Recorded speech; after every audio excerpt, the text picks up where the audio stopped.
സ്ത്രീകൾ പോകുന്നു പള്ളിയിൽ വരെ, സ്ത്രീകൾക്ക് ഫാമിലി സൗകര്യമുണ്ട്. നിങ്ങൾക്ക് എന്താ? ജാറത്തിൽ നിങ്ങൾ എല്ലാ സൗകര്യവും ഏർപ്പെടുത്തി. അത് അള്ളാഹിൻ്റെ റസൂലിൻ്റെ കാലത്ത് ഇങ്ങനെ ഒരു പോക്കുണ്ടോ? മദീനത്തെ പള്ളി, മക്കത്തെ പള്ളി, ബൈത്തുൽ മുഖദ്ദസ്, 3 പള്ളിയിലെ ലോകത്തെ ഏറ്റവും ഫേമസും ശ്രേഷ്ഠകരവുമായ പള്ളികളായിട്ട് എണ്ണുന്നത്. അവിടെ അന്ന് മുതൽ ഇന്ന് വരെ പെണ്ണുങ്ങളും ഉണ്ട്, ആണുങ്ങളും ഉണ്ട്. ആൾക്കാർ പോകുന്നു. വേണമെങ്കിൽ പോയാൽ മതി, നിർബന്ധമല്ല. ആണുങ്ങൾ അത്ര നിർബന്ധമല്ല. പോയി നിസ്കരിച്ചാൽ അവർക്കും കൂലിയിട്ടും. ആണുങ്ങളെപ്പോലെ അവർക്ക് നിർബന്ധമാക്കിയിട്ടില്ല. അതിന് പ്രകൃതിപരമായ ചില കാരണങ്ങൾ സ്ത്രീകൾക്കുണ്ട്. അതുകൊണ്ട് അള്ളാഹ് അവർക്ക് ആണുങ്ങളെപ്പോലെ നിർബന്ധമാക്കിയിട്ടില്ല. പറ്റുമെങ്കിൽ പോയിക്കോ, നല്ലതാണ്. അവിടെ ജുമാ ഖുതുബ കേൾക്കുക, ദീന് പഠിക്കുക, അതിനൊക്കെയുള്ള സംവിധാനങ്ങളുണ്ടല്ലോ. അതൊക്കെ വലിയ കാര്യമുള്ള സംഗതികളല്ലേ.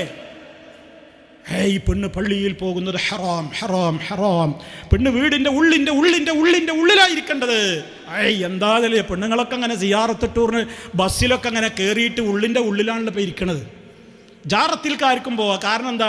പെണ്ണുങ്ങൾ വന്നാലേ പെട്ടിയിൽ പണം നിറയുള്ളൂ. ആ ഐറ്റങ്ങൾ സാധുക്കളാ, വിവരമല്ലല്ലോ, എല്ലാം പറ്റിക്കാൻ എളുപ്പമാണ്.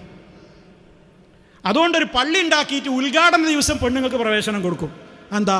അന്ന് പെണ്ണുങ്ങളൊക്കെ കവറുമായിട്ട് വരണം. അപ്പം കവറിടാങ്ങൾക്ക് പെണ്ണുങ്ങൾ പറ്റും. പിന്നെ കബറിലേക്ക് കൊണ്ടുപോകുമ്പോഴോ മയ്യത്ത് നിസ്കരിക്കാൻ പള്ളിയുടെ ഉള്ളിലേക്കൊന്ന് കയറ്റും. അല്ലാതെ അങ്ങോട്ട് വന്നാൽ നീ വഹാബിൻ്റെ പെണ്ണ ഇവിടെ കയറാൻ പാടില്ല. അങ്ങനെ ഉണ്ടോ?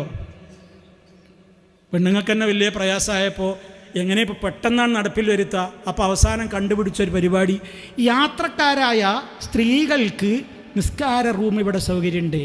പള്ളിയുടെ അപ്പുറത്ത് വേറെ റൂമുണ്ടാക്കി. അൽഹംദുലില്ലാ, അത്രയും നല്ലത്. കുറച്ച് കഴിയുമ്പോൾ അതാണ്ട് ഉള്ളിൽ കണ്ടായിക്കോളും. ചിലവൊക്കെ ചുരുങ്ങും. അത് നോക്കാൻ പിന്നെ വേറൊരാൾ.